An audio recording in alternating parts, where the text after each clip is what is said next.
Timóteo capítulo 3. 1 Timóteo capítulo 3. Nós demos uma pequena pausa, uma breve pausa na série de mensagens em 1 Samuel, e aproveitando esse momento, de aniversário da igreja, temos conversado sobre esse tema, que é oportuno. Não estou fazendo uma exposição bíblica, como a gente faz tradicionalmente, de um livro inteiro, mas pelo tema, uma pregação temática, abordando aí os valores. E começamos semana passada, olhando para Efésios 3:10, mostrando que o plano de Deus hoje é através da igreja, se mostrar, se revelar. E a gente sai daqui com aquela pergunta, como podemos mostrar mais e melhor quem é Deus? Como que as nossas vidas, o nosso cotidiano, os ministérios da igreja revelam mais claramente o caráter de Deus, a vontade de Deus, os propósitos de Deus? E isso tem que estar na nossa mente, no nosso coração. Esse privilégio, é um privilégio, porque Deus poderia Ele mesmo vir aqui e se revelar e se mostrar. É um privilégio que Deus queira se revelar através de nós, como na criação que criou Adão e Eva, a sua imagem e semelhança. Agora, em Cristo, também somos feitos à imagem do Filho. Romanos fala que nós estamos sendo aí moldados à semelhança do Filho, do nosso irmão mais velho, Jesus Cristo. Então vimos isso semana passada. Então a igreja está cumprindo essa agenda divina no mundo, esse plano de Deus, nesse momento, nesse período da história, de ser esse canal da graça de Deus. A igreja é o corpo de Cristo, as mãos do Senhor, a voz de Deus no mundo. Nós temos que entender essa identidade, entender esse nosso caráter missional da igreja. E agora em 1 Timóteo capítulo 3, versículo 15, nós encontramos a palavra de Deus que diz: para que, se eu demorar, você saiba como as pessoas devem se comportar na casa de Deus.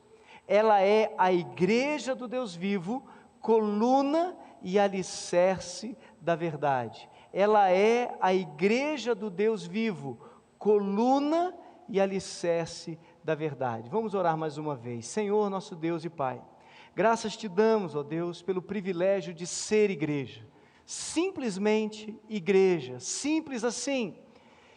Mas, ó Deus, às vezes tendemos a confundir a igreja com empreendimentos humanos, ideias humanas, ações e pensamentos humanos. Mas a igreja é prioritariamente, primariamente, um plano de Deus. E que privilégio ser igreja do Senhor. Queremos compreender isso em sua dimensão, esse privilégio e essa responsabilidade que o Senhor tem dado a nós como igreja, aqui em especial há 89 anos, nós louvamos porque esta igreja tem cumprido esse plano de Deus. Abençoa-nos nessa noite pela Tua palavra, assim oramos no nome de Jesus. Amém. Aqui Paulo falando a Timóteo, o jovem pastor Timóteo, pastor da igreja de Éfeso, e ele vai destacar, tem vários ensinamentos, orientações de como estabelecer líderes na igreja, tratar algumas situações, conselhos muito práticos para aquele jovem pastor, de como se comportar com as moças, com os rapazes, com os anciãos da igreja, orientações de como lidar com a vida financeira, com o salário pastoral, tem orientações para tudo ali em 1 Timóteo. E aqui nesse momento nos chama atenção quando ele diz que a igreja é a casa de Deus, e que essa igreja que é a casa do Deus vivo, é coluna e alicerce da verdade. No Antigo Testamento nós tínhamos a figura da casa de Deus no templo, que foi construído primeiro um tabernáculo no deserto por Moisés, e posteriormente por Salomão, um templo mesmo de pedras, e tudo dado por Deus, arquitetado, uma engenharia ali, tudo no jeitinho, tinha uma área especial, tinha um átrio, o santo lugar, o santo dos santos, tinha elementos ali, e configurava para o povo de Israel a casa de Deus, a presença de Deus, e tinha ali a arca da aliança, como símbolo da presença do Senhor. Agora, Paulo, ao escrever para Timóteo, ele usa essa figura de casa de Deus, que não é mais lá em Jerusalém, num ponto geográfico, mas é a igreja do Senhor, que está em Éfeso e espalhada ao redor do mundo, e hoje chega até nós, aqui em Cachoeira Paulista. A igreja de Deus, a casa de Deus, o lugar onde nós servimos ao Senhor, adoramos ao Senhor. E a razão de Deus de Deus ter estabelecido a sua igreja em tantos lugares, é exatamente essa, para que a igreja testemunhe e testifique a verdade. Esse é o nosso dever, esse é o nosso caráter como igreja, revelar como igreja, como família, somos uma família em Cristo. Quem poderia imaginar que Deus escolheria pessoas pecadoras, frágeis, tão pequenas como nós, para revelar a sua verdade? É um privilégio, é uma honra e uma grande responsabilidade, Hoje vamos prosseguir então nessa minissérie de reflexões de ser igreja, e eu gostaria de, pensando nisso, na igreja, historicamente, como coluna e alicerce da verdade, eu gostaria de relembrar um pouco as nossas origens.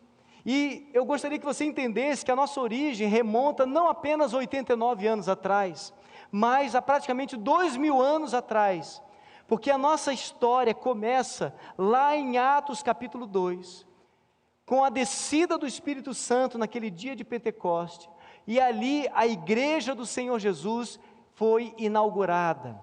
Ali estava o alicerce, o baluarte da verdade, esse testemunho que deveria alcançar e deve alcançar os povos e as nações, estava estabelecido ali em Atos capítulo 2.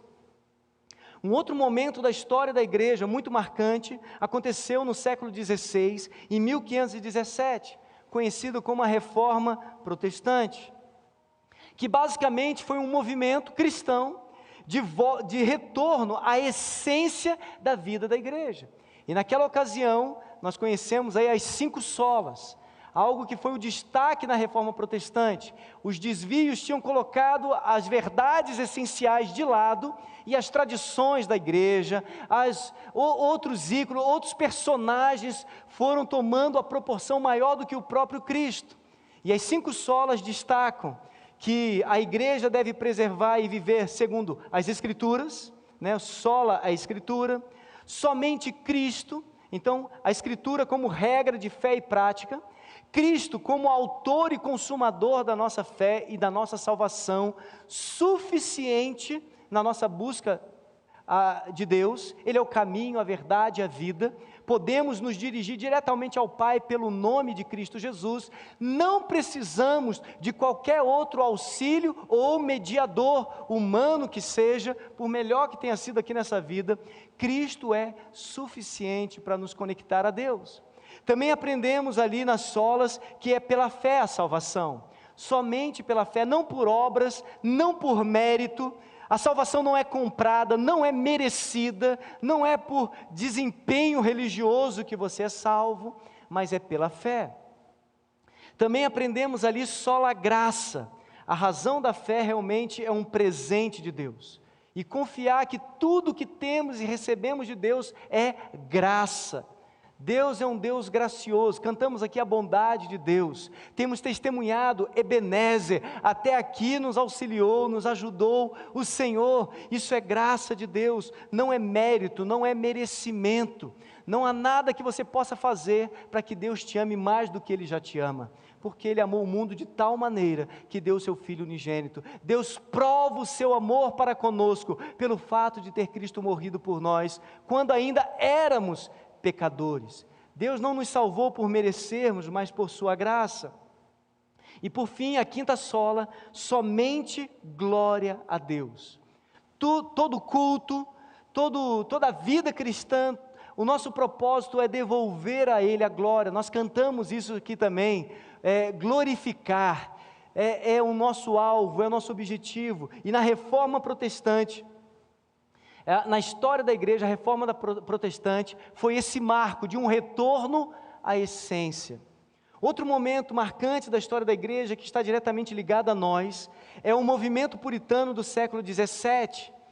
Naquele movimento, igrejas independentes do Estado foram estabelecidas, igrejas autônomas, igrejas independentes também de concílios e tudo mais, igrejas autônomas que cuidam de si, estabelecem suas lideranças, resolvem seus problemas, ainda que tenha fraternidade com outras igrejas. Foi ali que essa essência congregacionalista, essa ideia de uma igreja suficiente como representante de Cristo foi estabelecida, e também no movimento puritano, pelo próprio nome, uma grande ênfase na pureza, na prática da vida cristã, não apenas religiosidade de domingo, não apenas uma oração, mas uma vida que realmente testifique a verdade da palavra de Deus. E isso remonta então à nossa história. Também na nossa história, em 1855, o empreendimento missionário de Robert Calley. Foi ele, o missionário escocês, que veio para o Brasil pregar o Evangelho. O Brasil era basicamente católico e houve alguma resistência ali, mas Deus, missionários anteriores, alguns foram mortos. Tem histórias de missionários que foram lançados na Baía da Guanabara, alguns foram lançados em cárceres por pregar o Evangelho. Calvino mandou missionários para cá, alguns conseguiram fugir e outros foram mortos aqui por padres e tudo mais aqui no Brasil. Mas Robert Calley, ele tem sucesso na sua vinda, e a partir dali, em 1855, a igreja congregacional também vai se estabelecendo, depois vem os presbiterianos, depois vem os batistas, e vai se estabelecendo assim a igreja no Brasil. E por fim, chegando mais perto da gente, Manuel Marx, em 1934, está estabelecendo a igreja congregacional aqui em Cachoeira Paulista. O que isso significa? Qual a pergunta? O que essa igreja está fazendo? Por que Deus estabeleceu a igreja? E Paulo disse a Timóteo, como um alicerce, como um estandarte da verdade. O que eu observo nessas histórias, poderíamos contar tantas outras histórias de outros missionários, de tantos servos e servas de Deus ao redor do mundo. O que nós podemos resumir é, esses homens e mulheres foram instrumentos do Senhor para que a palavra de Deus, a verdade do Evangelho, se disseminasse, fosse espalhado até os confins da terra. E como igreja, a pergunta que vem ao nosso coração é, como que nós hoje podemos verificar se estamos mantendo o foco certo? A nossa igreja resume a missão da igreja em 3 ênfases. A primeira é glorificar a Deus. Eu convido você a abrir em Efésios capítulo 1. Efésios capítulo 1. A partir do versículo 3, você vai notar aí, o versículo 3 começa dizendo, todo louvor seja dado a Deus. Todo louvor, toda adoração, Deus deve ser glorificado, Deus deve ser cultuado. Quando eu e você a gente chega aqui na igreja, claro que a gente recebe a palavra de Deus, a gente é edificado com essa comunhão, mas o propósito primário, principal, é que Deus seja glorificado. E aí diz assim, todo louvor seja a Deus, o Pai de nosso Senhor Jesus Cristo, que nos abençoou em Cristo, com todas as bênçãos espirituais, nos domínios celestiais.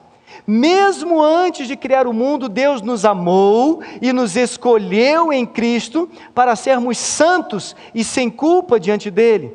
Ele nos predestinou para si, para nos adotar como filhos por meio de Jesus Cristo, conforme o bom propósito de sua vontade. Deus assim o fez, versículo 6 aí, para o louvor de sua graça gloriosa, que Ele derramou sobre nós, derramou sobre nós em seu Filho amado. Então o versículo 6 deixa bem claro que Deus, no passado, na eternidade passada, Ele nos escolheu para a salvação, e Ele vai nos buscar em Cristo Jesus, e a razão é o quê? O louvor da sua glória. Versículo 7 continua. Ele é tão rico em graça, que comprou nossa liberdade com o sangue de seu Filho, e perdoou nossos pecados. Generosamente derramou sua graça sobre nós, e com ela toda sabedoria e todo entendimento. Agora, Deus nos revelou sua vontade secreta a respeito de Cristo, isto é, o cumprimento de seu bom propósito, e o plano é este: no devido tempo, Ele reunirá sob a autoridade de Cristo tudo o que existe nos céus e na terra. Além disso, em Cristo, nós nos tornamos herdeiros de Deus, pois Ele nos predestinou conforme seu plano, e faz que tudo ocorra de acordo com a sua vontade. E o propósito de Deus, note o versículo 12, era que nós, os primeiros a confiar em Cristo, louvássemos a Deus e lhe dessemos glória. Então, na eternidade passada, versículo 6, o plano de Deus que está sendo executado em Cristo é para o louvor da sua glória. Agora Paulo diz, agora Deus nos revelou. E o que Deus quer agora no presente? Que Deus seja glorificado. E aí continua o texto, versículo 13. Agora vocês também ouviram a verdade, as boas novas da salvação, e quando creram em Cristo, Ele colocou sobre vocês o selo do Espírito Santo que Ele havia prometido.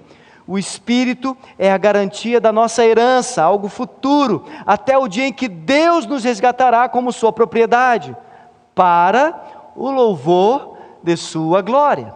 Passado, presente e futuro. Nós somos selados com o Espírito Santo como garantia. Para quê? No dia em que Cristo vier, quando todas as coisas se consumarem, ao salvar o seu povo, Deus será louvado, Deus será glorificado. Percebe que o propósito no passado, no presente e no futuro é a glória de Deus? Passado, presente e futuro. Meus irmãos, a glória de Deus é a razão de tudo que existe. Ele é Deus e Ele é merecedor de todo louvor, de toda honra e de toda glória. Deus salva e estabelece um povo exclusivamente seu, que o glorifica, que o adora, que o louva. Cultuamos a Deus, celebramos ao Senhor, servimos e prestamos culto a Ele, pois Ele é Deus e Ele merece todo louvor, toda honra e toda glória. Nós o glorificamos porque Ele é o centro de nossas vidas, Ele é o centro de todas as coisas, Ele é o centro do culto, das nossas razões, da nossa fé, da nossa crença. Tudo o que fazemos, ou mesmo deixamos de fazer, diz respeito a Ele. Vivemos, fazemos ou não fazemos aquilo que o glorifica, aquilo que o louva, e deixamos de fazer aquilo que não dá louvor e glória a Ele.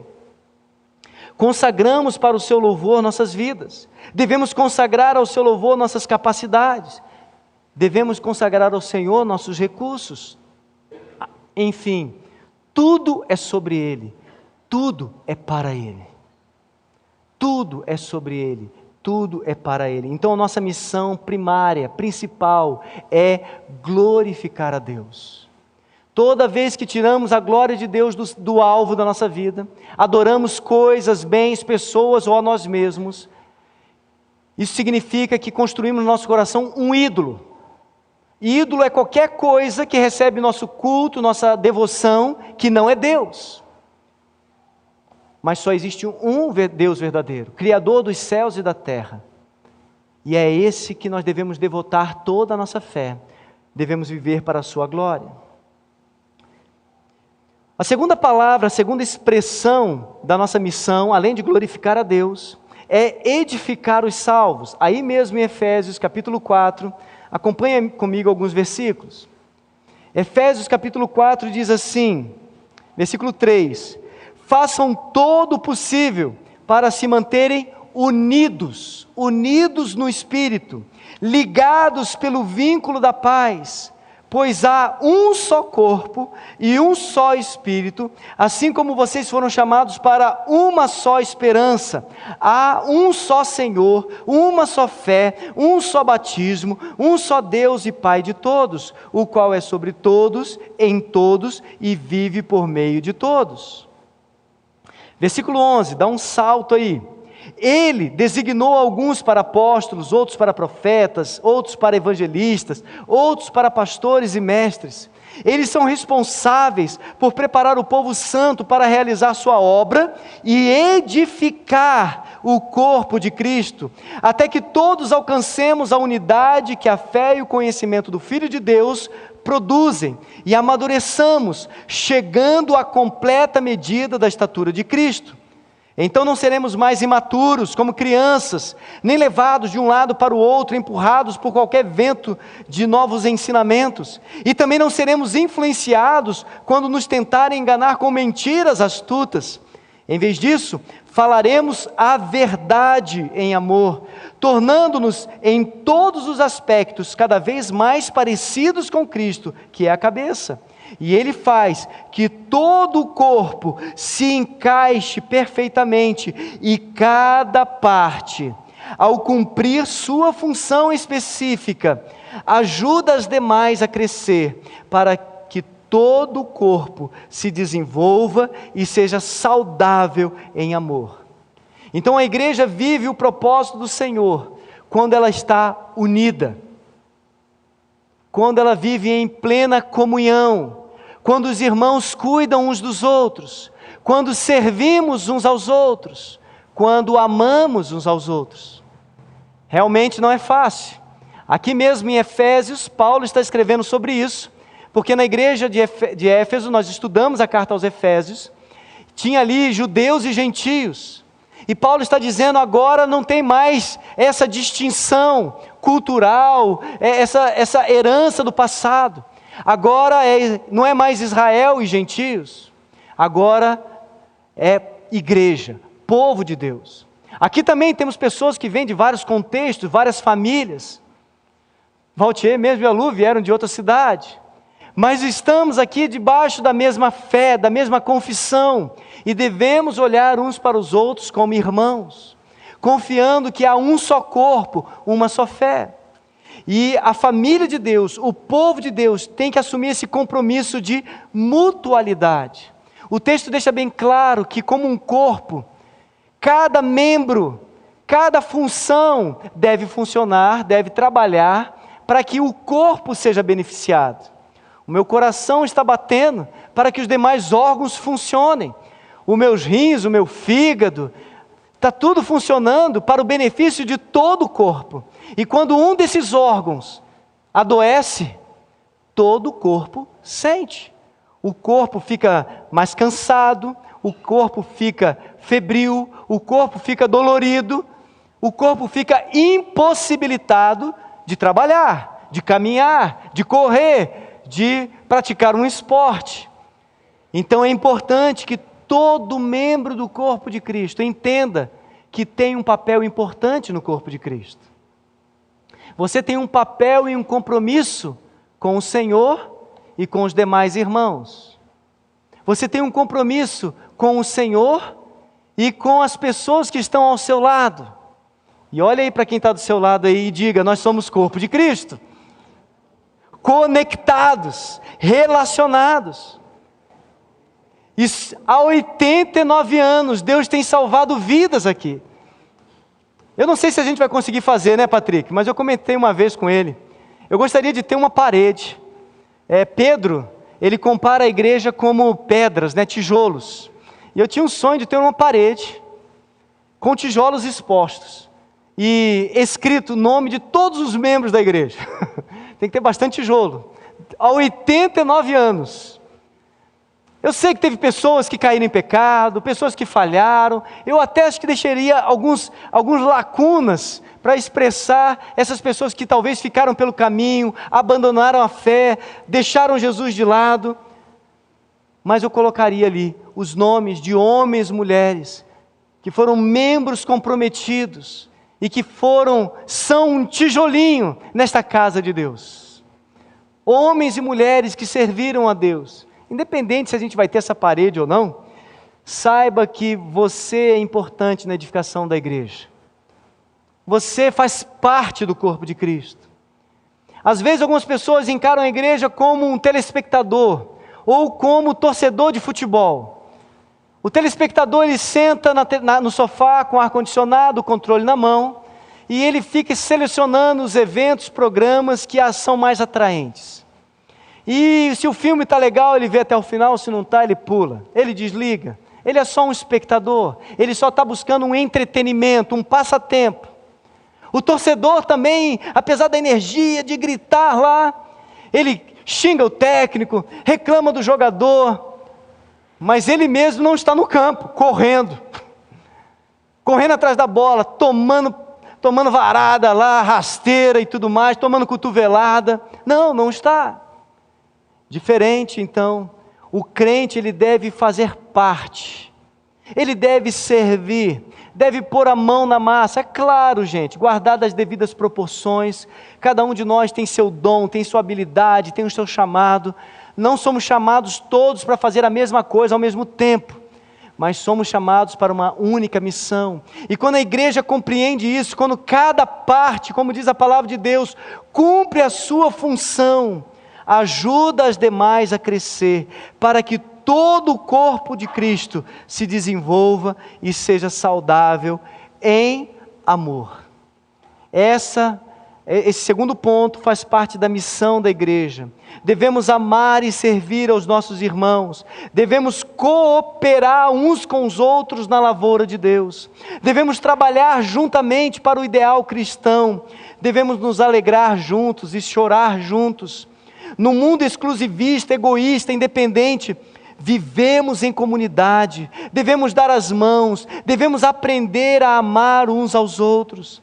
Cada crente no corpo de Cristo tem um papel que é indispensável, cada um é importante, e quando um falta, faz falta. Quando você falta, não é só a sua cadeira que fica vazia aqui. Você deixou de dar um sorriso para alguém, deixou de cumprimentar alguém, deixou de abraçar alguém, deixou de encorajar alguém. Você fez falta. Você é importante. Quando todos remam juntos, quando todos estão juntos, a canoa vai melhor. Quando todos seguram a corda, fica mais fácil puxar o balde lá para cima. Quando todos contribuem, os dividendos se multiplicam. Quando cada um frutifica em seu ramo, mais belo é o pomar de Deus. Quando cada um dá frutos, mais belo é o pomar de Deus. E por fim, terceiro aspecto da nossa missão. Primeiro é glorificar, o segundo é edificar, e o terceiro é proclamar. Mateus 28, essa ordem de proclamar nós recebemos do próprio Cristo, nosso Senhor. O último capítulo, os últimos versículos do Evangelho de Mateus. Mateus 28, diz assim, versículo 19: portanto, vão e façam discípulos de todas as nações. Vão e façam discípulos. O ID, essa grande comissão, é uma tarefa que o Senhor Jesus nos deu. Veja no Evangelho de Marcos da mesma forma, Marcos capítulo 15, de forma muito clara, versículo 16. Desculpa, Marcos 16, versículo 15. Eu estou aqui. Versículo 15. Jesus lhe disse: vão ao mundo inteiro e anunciem as boas novas a todos. Vão ao mundo inteiro. Em Atos, capítulo 1, versículo 18, fala: vocês receberão poder ao descer sobre vós o Espírito Santo, e serão minhas testemunhas, Jerusalém, Judeia, Samaria e até os confins da terra. Meus irmãos, nós temos como missão proclamar o Evangelho. O mundo está no maligno, o enganador está rodeando as pessoas, temos um adversário que luta contra Deus, as pessoas estão escravizadas aos seus pecados, o mundo está em trevas, a morte assombra multidões. E a igreja, o povo de Deus, coluna e alicerce da verdade, tem a única e verdadeira esperança, o Evangelho de Cristo, puro e simples. O mundo tem a igreja tem a vacina que o mundo precisa. A igreja tem a terapia que o mundo precisa. A igreja tem a cura que o mundo precisa. A igreja é a voz de Deus, como se Deus convidasse os pecadores por nosso intermédio, como Paulo diz em 2 Coríntios. A igreja tem a tarefa de anunciar, perto e longe, aqui e acolá. A igreja tem essa missão. E aliás, a igreja tem um tempo determinado. A nossa igreja está com 89 anos. Mas nós cremos que Jesus está por vir. Jesus está chegando. Amém? No céu nós não vamos pregar o Evangelho. No céu nós não temos que evangelizar anjo. O evangelismo acontece aqui e agora. No céu vamos continuar glorificando a Deus. No céu vamos continuar vivendo em comunhão com nossos irmãos e vai ser uma comunhão perfeita, sem pecado, sem problema.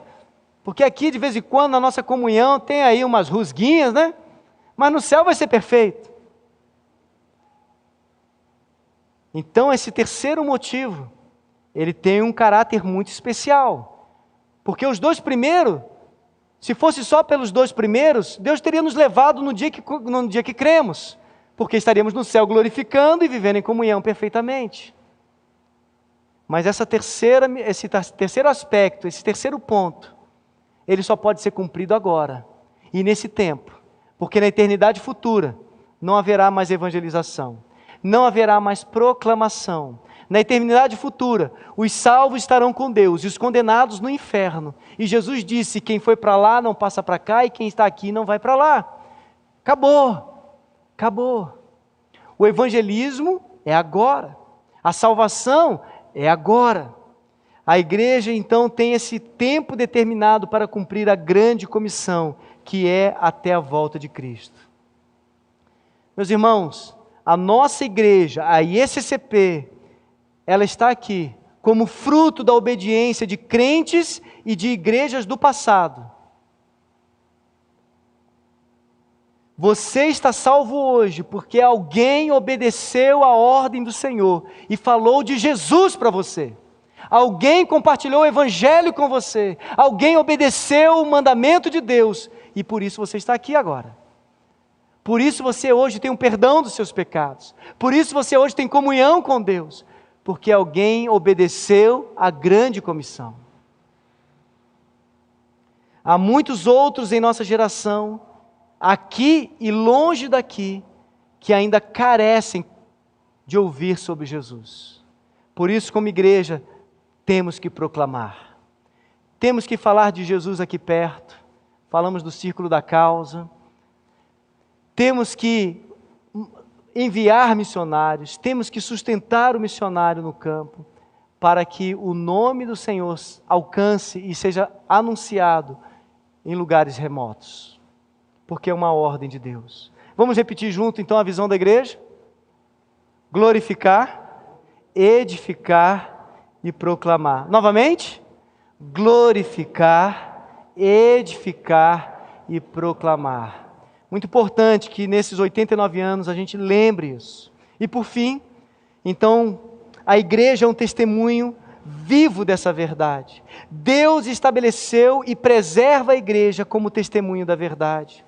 No mundo líquido, no mundo sem valores, relativistas, Deus nos deu a verdade, que é a sua palavra, que é Cristo, que é o Evangelho. Eu e você podemos, portando a palavra de Deus, anunciar a verdade. Além disso, a igreja é hoje um remanescente fiel. Pessoas preservadas e separadas por Deus para a missão. Que possamos, como povo de Deus, vestir esse propósito. Glorificando, edificando e proclamando.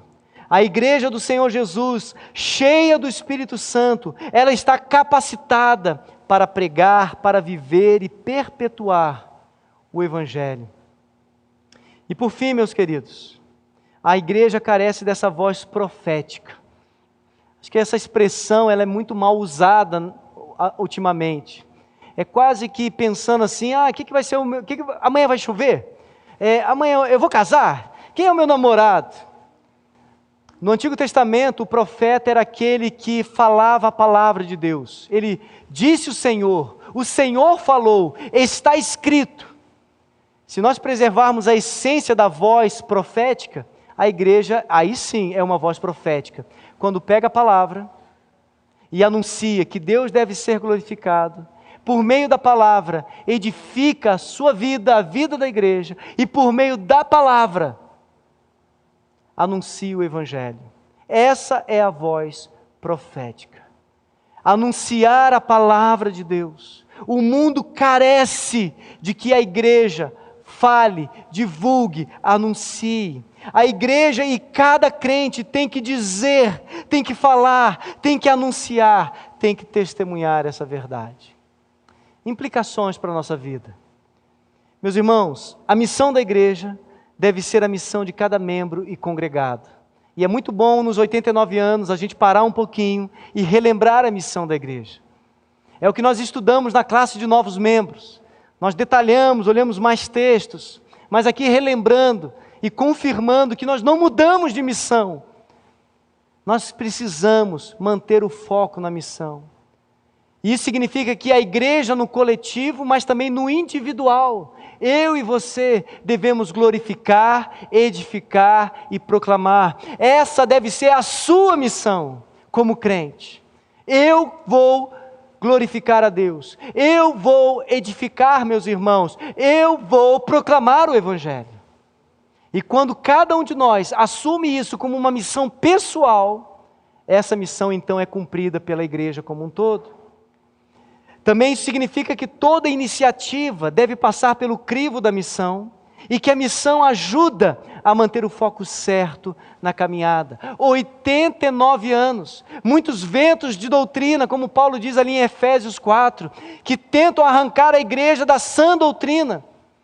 Quando a missão está clara, nós podemos sempre corrigir o curso e manter a direção correta para a glória de Deus. Então, como podemos fazer isso? 3 aplicações. Primeiro, una-se aos seus irmãos para cumprir a missão. Precisamos dar as mãos, precisamos trabalhar juntos, precisamos de crentes muito mais do que voluntários, mas vocacionados por Deus. Precisamos ser missionais, intencionais na nossa caminhada cristã. E todos aqui são muito bem-vindos para cooperar com a missão. Também de forma bem prática, disponha os seus dons, capacidades e recursos para a missão. A generosidade pessoal, a sua vida, a sua capacidade, os seus recursos. Você já parou para pensar por que Deus te deu tudo que você tem? Será que foi só por mero capricho e porque você é bonitinho, bonitinha? Para que depois que você passar dessa vida e morrer, deixar isso para depois? Deixar para lá? Não! Tudo que Deus te deu é para investir e construir algo maior do que você e eu. E isso que é maior é o reino de Deus. É a história do Senhor. É construir e contribuir para um legado que vai permanecer até a vinda de Cristo. E a nossa visão na administração da nossa vida, dos nossos recursos, das nossas capacidades, devem passar e transpor a visão humana, carnal e natural de só ter aqui um reino pessoal. Mas devemos ter e contemplar um reino espiritual, um reino eterno. Devemos então nos dispor a isso. E também, desfrute do privilégio de servir no maior e melhor empreendimento sobre a face da terra. O maior e melhor empreendimento sobre a terra não é uma grande empresa milionária, não é um cargo elevado numa repartição pública, não é ser presidente ou rei de uma nação. O maior empreendimento da história, o maior empreendimento hoje no mundo é